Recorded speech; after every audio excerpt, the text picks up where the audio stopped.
La tukrimunal yatim. Ini gara-gara kamu la tukrimunal yatim, tidak pernah sedekah kepada yatim piatu. Jadi Allah tidak mengajar pada kita itu rezeki kamu muda itu kenapa? Jangan-jangan memang jarang berinfak. Anak itu kok nggak sungguh-sungguh sakit kenapa? Jangan-jangan tidak pernah berinfak. Kalau dijawab, saya tidak punya harta ya Allah, Allah menjelaskan, wala tahadduna ala ta'amil miskin. Kamu tidak punya harta, tapi juga nggak pernah mensupport orang lain yang punya harta untuk peduli kepada yang miskin-miskin. Ini sudah miskin harta, miskin motivasi lagi.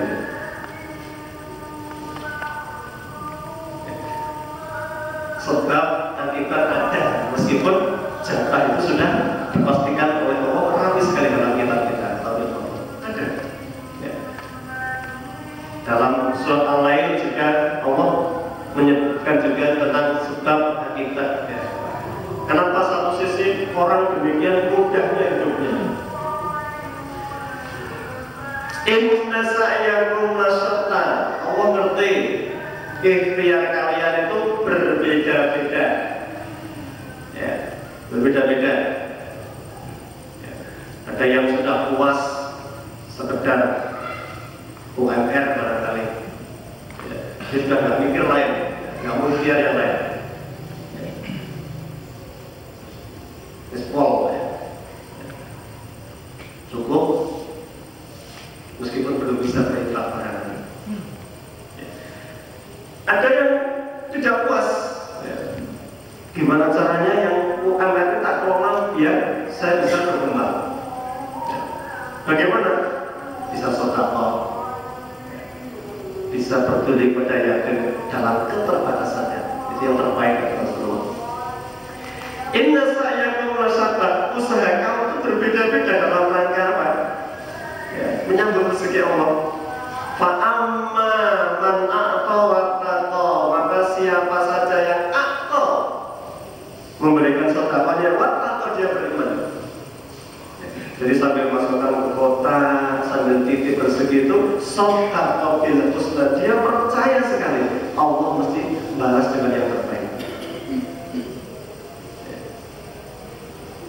Ada infak suriah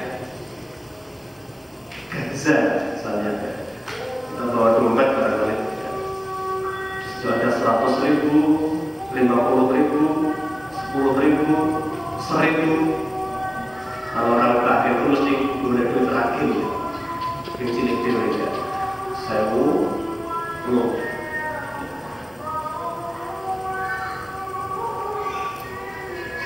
Ketika dia memberikan itu tidak percaya, ragu-ragu, Allah mengatakan, wa amma man bakhila wastagna, dan siapa yang dia perhitungan ketika berinfak, wastagna, merasa tidak butuh harta, merasa tidak butuh dikembangkan oleh Allah Subhanahu wa taala, sudah ya, tidak percaya janji-janji itu.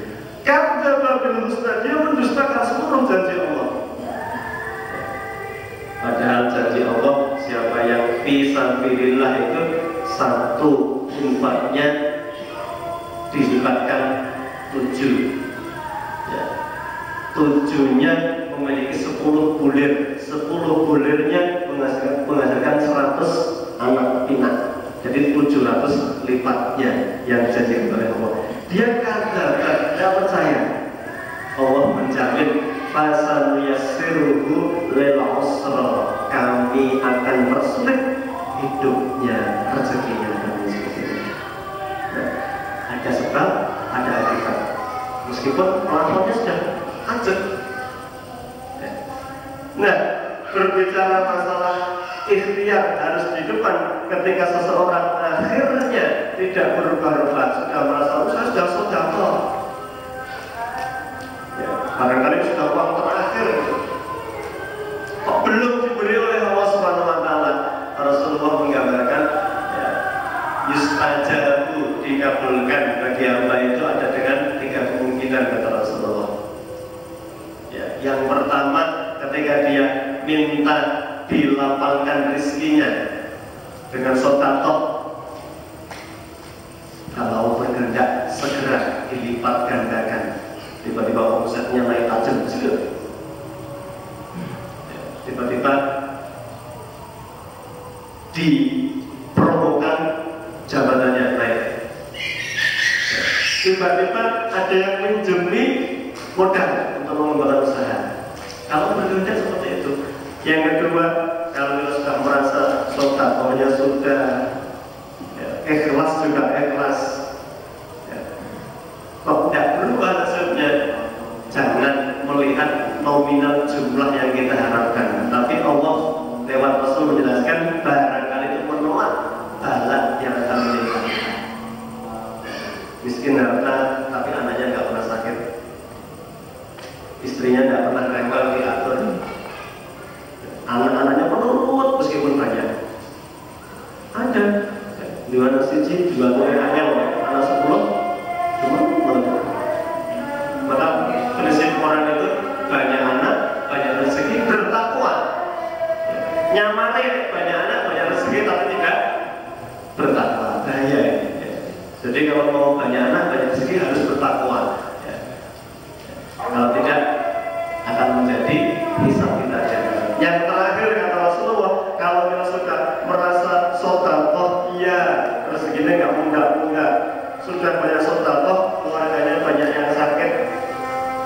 Rasul mengatakan yang ketiga kemungkinan bagi hamba tadi seluruh rangkaian ikhtiar itu disimpan oleh Allah sebagai pemberat timbangannya di hari akhirat besok.